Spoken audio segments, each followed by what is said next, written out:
Amém. Vou pedir para você que está aí, abrir comigo sua Bíblia em Isaías 49, versículo 2. Quem puder, quem não puder só aguarda, eu vou ler.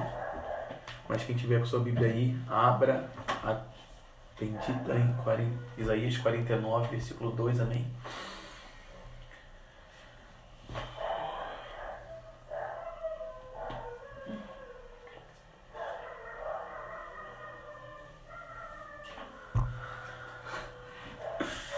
A palavra do Senhor vai dizer o seguinte: fez a minha boca como uma espada aguda, na sombra da sua mão me escondeu.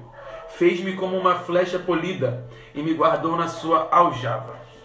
Sabe, o Senhor falou comigo há muito tempo nessa palavra e hoje eu estava buscando nele o que eu deveria falar e ele me trouxe de encontro a ela novamente.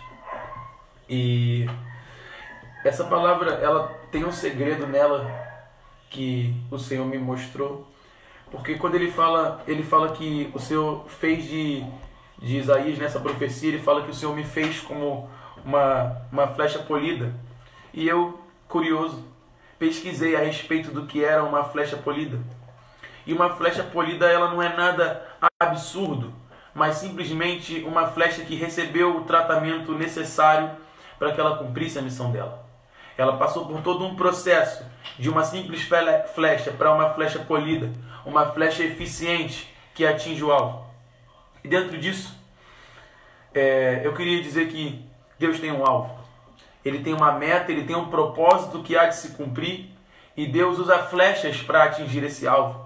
E essas flechas somos eu e você. Mas a questão é que Deus não usa qualquer flecha. Sabe? Ele pega a flecha e primeiro ele faz dela uma flecha polida. Antes de sermos lançados, precisamos ser tratados. Sabe? Existe um processo que nos faz de simplesmente uma flecha polida, uma flecha comum, para uma flecha polida, aquela que será eficiente na obra do Senhor. Sabe? E quando eu fui pensar um pouco sobre o processo, o Senhor me leva até a passagem em que Jesus estava no deserto. E a questão é que Jesus, ele passa por um processo ali para que ele pudesse cumprir plenamente o seu ministério. E dentro desse processo ele tem alguns pontos importantes que eu gostaria de ressaltar, que são processos que nós também deveremos passar por eles e nos posicionar para vivê-los, não só esperar que Deus nos leve até eles. Mesmo Deus tendo, o Espírito de Deus tendo levado Jesus ao deserto, ele vai nos levar aos processos, mas alguns processos são responsabilidade nossa. Sabe, um dos processos necessários para nos tornarmos flechas polidas é orar. Jesus foi levado ao deserto, mas quem orou foi Jesus. Sabe, ele se colocou na posição de orar, e orar nos leva a ter intimidade com Deus. E ter intimidade com Deus nos leva a conhecer os planos dele, a ouvir a voz dele, a saber o que ele deseja, a entender como funciona o coração de Deus. Talvez não plenamente, porque ele é um Deus muito grande para que possamos compreendê-lo, mas em alguns casos o suficiente para que possamos cumprir alguns alvos. E o primeiro ponto é esse: devemos orar para criar intimidade com Deus. O segundo ponto, Jesus no deserto, ele jejua por 40 dias e 40 noites. Isso quer dizer que Jesus ali, ele faz uma renúncia da sua natureza humana, porque, como dito em Filipenses, Jesus se fez homem e ele foi obediente, mas fala sobre a forma de Jesus como homem, e assim como você é uma pessoa, homem, ser humano, eu sou um homem, ser humano, e nós passamos por situações na vida que é necessário que renunciemos à nossa vontade em prol da vontade de Deus. Sabe? Jesus ali, ele está renunciando à natureza dele, de que ele precisava comer para sobreviver, em prol de ter mais de Deus. E isso é uma coisa que precisamos aprender, não só a nos privar de comer, mas de coisas que muitas vezes nos são lícitas, mas não nos convém, e coisas que até nos convém, mas que abriremos mãos delas como sacrifício para podermos ir a um lugar mais profundo com Deus, para que sejamos mais eficientes e que recebamos alvos de maior importância para cumprir de acordo com a palavra dele. O terceiro ponto importante é que Jesus no deserto ele é tentado. E para Jesus, provavelmente aquela foi a maior dificuldade que ele passou, que sobreveio sobre ele ali no deserto. E o que acontece é que nós somos tentados dia após dia, noite após noite, constantemente. Nós devemos entender que assim como Jesus venceu o mundo e venceu as tentações do próprio diabo, em pessoa que prometeu reinos para Jesus, que falou que Jesus poderia se jogar do alto do templo e que ele poderia ser salvo pelos anjos e diversas coisas, sabe? Nós precisamos entender que viveremos sim dificuldades e vencer tentações fala sobre isso. Nós precisamos entender que as dificuldades virão sobre nós, mas como Jesus venceu o mundo, assim Ele nos capacita para fazer também. Basta nós decidirmos vencer as dificuldades. E o quarto ponto é que os anjos do Senhor, eles vêm alimentar Jesus depois que Ele é tentado. O que acontece é que se você obtém e você observa com certo zelo esses 3 primeiros pontos, na verdade mais os 2 primeiros que são mais ligados a buscar a Deus, automaticamente o 4º ponto ele se aplica na sua vida, que são as experiências com Deus, sabe? Se você ora, se você jejua, se você se posiciona para buscar aquilo que Deus tem para você, você passa a ter experiências com Ele, o que aumenta a nossa fé e nos leva a um lugar de maior profundidade, de intimidade com Ele, para que possamos receber alvos mais importantes. E o que acontece é que ele fala que no capítulo 49, no versículo 2 de Isaías, ele diz que o Senhor fez dele uma flecha polida e o guardou na sua aljava. Sabe? A aljava mais uma vez volta a falar da intimidade, porque se você colocar na sua mente, põe na sua mente a imagem de um arqueiro, sabe? Como nós vimos nos filmes, eles carregavam as flechas nas costas. E isso quer dizer que as flechas precisam estar próximas a ele. Sabe? A aljava de Deus é um lugar onde estamos próximos a Ele, mas não só isso, estamos disponíveis. E disponíveis eu não estou falando que você tem que estar desocupado, sabe? A gente precisa parar com esse pensamento de que estar disponível é estar sentado no sofá, esperando que Deus bata na porta te chamando para fazer uma grande obra. Não, estar disponível é estar preparado ou se preparando, para que quando Deus te chamar para fazer a grande obra, ela não passe por você. Quando o alvo aparecer, você seja capaz de atingi-lo. Sabe? E o arqueiro, nesse caso, é Deus. E quando Deus nos prepara para nos lançar, Ele nos coloca numa posição, como uma flecha em que podemos ouvir as batidas do seu coração e nos alinhamos com a visão dele. Se nós não estivermos alinhados com a visão de Deus, que é a palavra, nós não vamos acertar o alvo. Nós simplesmente vamos falhar. Sabe? Mas o que precisamos ter como entendimento do alvo é que o alvo é o propósito de Deus e não o nosso.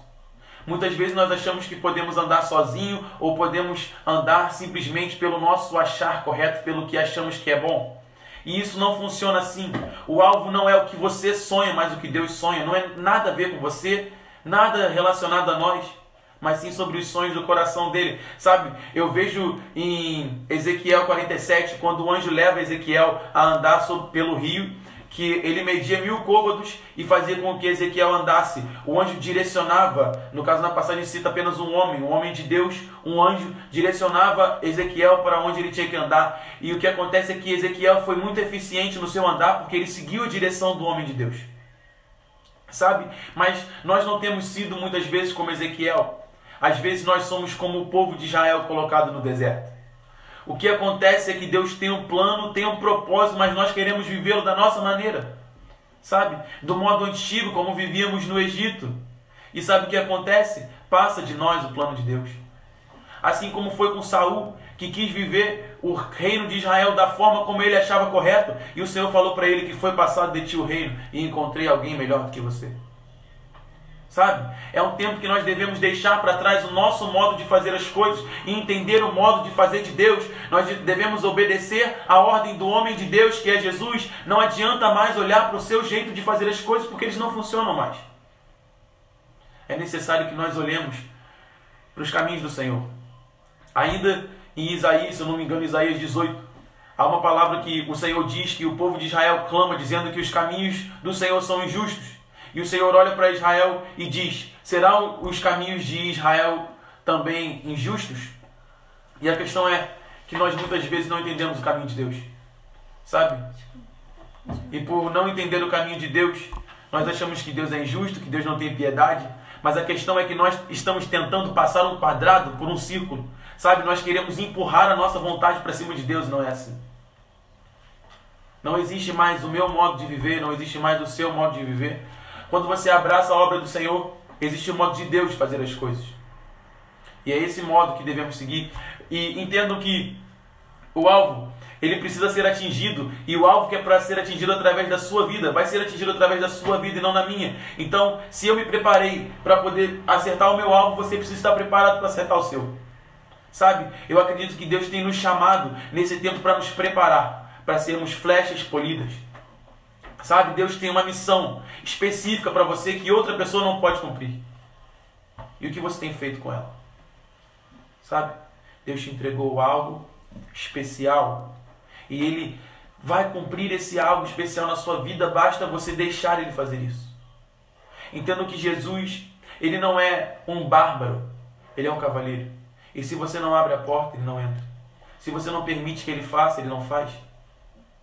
É necessário que você abra o seu coração para fazer aquilo que Deus precisa que você faça. Sabe, a palavra de Deus não, mas existe uma frase que tem guiado minhas atitudes nesse tempo, que diz que Deus não depende de você, mas Ele conta com você.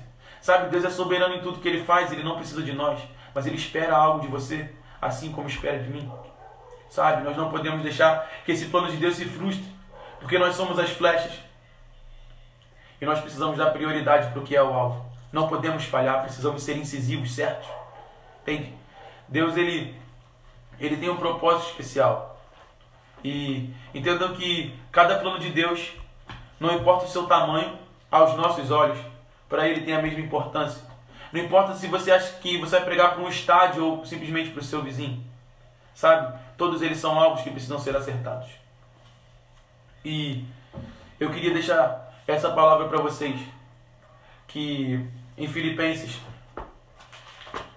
Paulo diz uma coisa interessante. Se eu não me engano, Filipenses 2, versículo 12, Paulo diz: não que eu tenha já recebido ou tenha já obtido a perfeição, mas prossigo para conquistar aquilo que também fui conquistado por Cristo Jesus. Irmãos, quanto a mim, não julgo havê-lo alcançado, mas uma coisa faço, esquecendo-me das coisas que para trás ficam e avançando para as que diante de mim estão, prossigo para o alvo, para o prêmio da soberana vocação de Deus em Cristo Jesus. Sabe? Nosso alvo é Cristo. Ele precisa estar no centro da nossa vontade. Porque se Ele é o nosso alvo, para alcançarmos Ele, precisamos cumprir os alvos dele. Sabe? O relacionamento com Deus, ele é uma via de mão dupla. Tendo que existe uma palavra que diz: buscai primeiro o reino de Deus e as demais coisas vos serão acrescentadas. Deus está dizendo para a gente o seguinte: cuide das minhas coisas, filho, que eu cuido das suas. Sabe? Mas nós temos olhado tanto para as circunstâncias que temos feito com que Jesus seja impedido de nos lançar como flechas. E é preciso que nós entendamos isso. Primeiro, que precisamos respeitar o processo. Se Deus te colocou onde você está, e se você não sai de lá, é porque algo precisa mudar. Se você não está indo a um lugar mais profundo, se você não está indo além, é porque você está passando por um processo e você precisa entendê-lo para que você seja eficiente nele. Porque você pode ser como o povo no deserto que ficou 40 anos no percurso que era para ter sido feito em 11 dias. Sabe? Deus, Ele está te colocando para ser moldado como um vaso nas mãos do olheiro, como uma flecha polida, com uma soberana vocação. E outra coisa importante é entender que não tem nada a ver comigo e com você, tem a ver com o reino, sabe? Tem a ver com os planos e os propósitos de Deus. Então, se em algum momento você tem olhado para trás, ou simplesmente olhado para o seu redor, visto o seu passado ou suas circunstâncias, volte os seus olhos para Cristo, que é o seu alvo, e prossiga para alcançá-lo. Amém?